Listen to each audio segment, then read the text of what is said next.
Hi, it's nice to meet you. My name is Amanda. I'm going to be your preceptor. Welcome to the unit. Hi, Amanda. I'm Adam. So nice to meet you. Awesome. Okay, so we're going to get you started here. Don't be nervous. Okay. Are you nervous?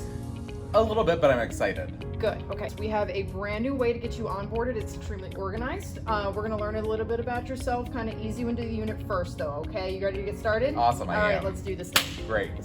Okay. All right, Adam, so this is what I was talking about.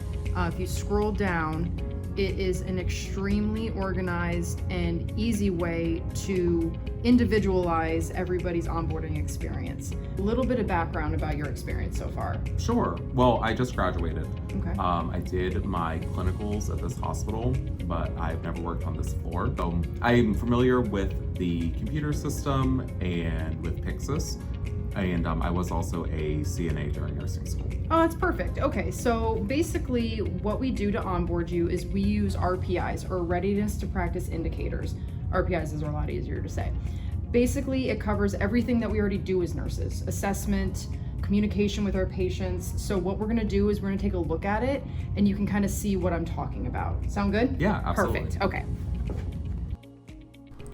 RPIs provide the language preceptors need to clearly communicate what observable behaviors the new nurse is expected to perform every day in practice, with the end goal of the new nurse safely managing a full patient assignment independently. By virtue of the complexity of providing care to a full patient assignment, the preceptor role models all RPI criteria behaviors with every patient, family, and healthcare team member. The orientee can observe the preceptor integrate all the RPI criteria in delivering care and begin to assimilate that criteria into their developing clinical practice using a collaborative planned approach.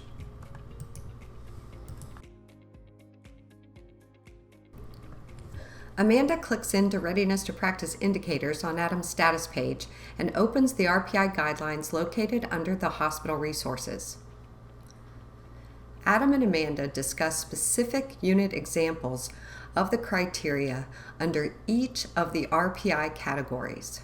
So Adam sees not only the big picture of his goal to manage a full patient assignment independently, but he has a clearer idea of what the expectations look like. Okay, Adam, so I know that was a lot of information. So I think the best thing to do from here is together, let's pick 3 of these categories that you want to focus on for the next couple of weeks and make sure that we truly get those in and out of the way, and that way we can move on to the more difficult stuff for you. Which one are you feeling you want to do?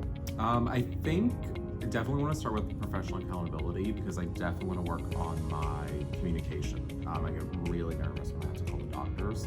So that is definitely something that I'd like to work on to start. Perfect. Well, you actually just hit 2 categories. So we're going to do professional accountability and we're also going to do communication with the healthcare team. And then because we have to do assessments all day, every day on all kinds of patients, let's just do assessment, get those 3 knocked out, and then in the next couple of weeks we can focus on something else. That way you only have the 3, it's not too overwhelming, and we can go from there. Are there any RPIs that you are particularly not so excited, a little uncomfortable about?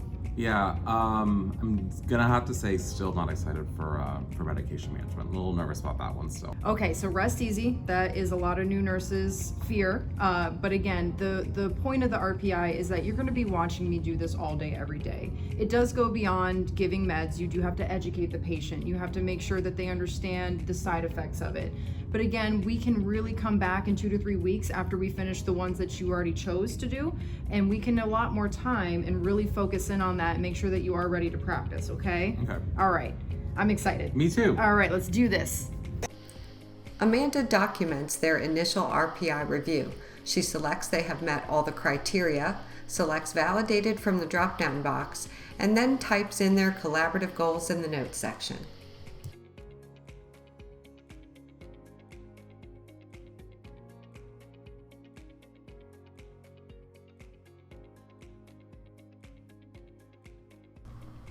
After 3 weeks, Amanda and Adam are ready for an RPI check-in. Amanda clicks into the RPIs on Adam's status page and scrolls down to the regular RPI check-in validation button. Amanda selects they have met all the criteria and then selects the RPI status. During regular check-in reviews, the preceptor must select in progress from the drop-down status bar. Only select validated on the last regular check-in before the final review. Amanda goes to the notes section and documents validation of their initial goals. Adam will continue with the few remaining criteria under their previous goals while adding medication management and admissions as a focus for the next 2 weeks. Adam's status bar reflects immediately his real-time progress, with 20% of RPIs completed and 26% in progress. It's time for Amanda and Adam to document their final RPI review. As you can see, all of Adam's RPIs have been validated. Amanda clicks into the final RPI check-in validation button and selects they have met all the criteria. She selects validated from the drop-down box and documents in the notes section Adam is ready for independent practice on Monday. He will continue to get his remaining onboarding competencies validated as the natural occurrence of these experiences arise. We will follow up in the notes section in 2 weeks. As you can see, Adam is 100% validated. Remember, the preceptor role models all RPI criteria behaviors in delivering their care to patients every day.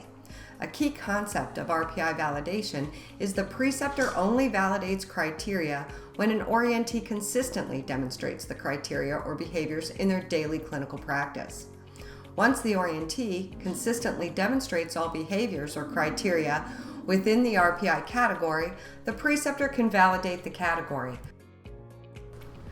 The significance of validating a category is that once a category is validated, the responsibility of the expected behaviors shifts from the preceptor to the orientee until the orientee assumes complete responsibility for all 12 RPIs.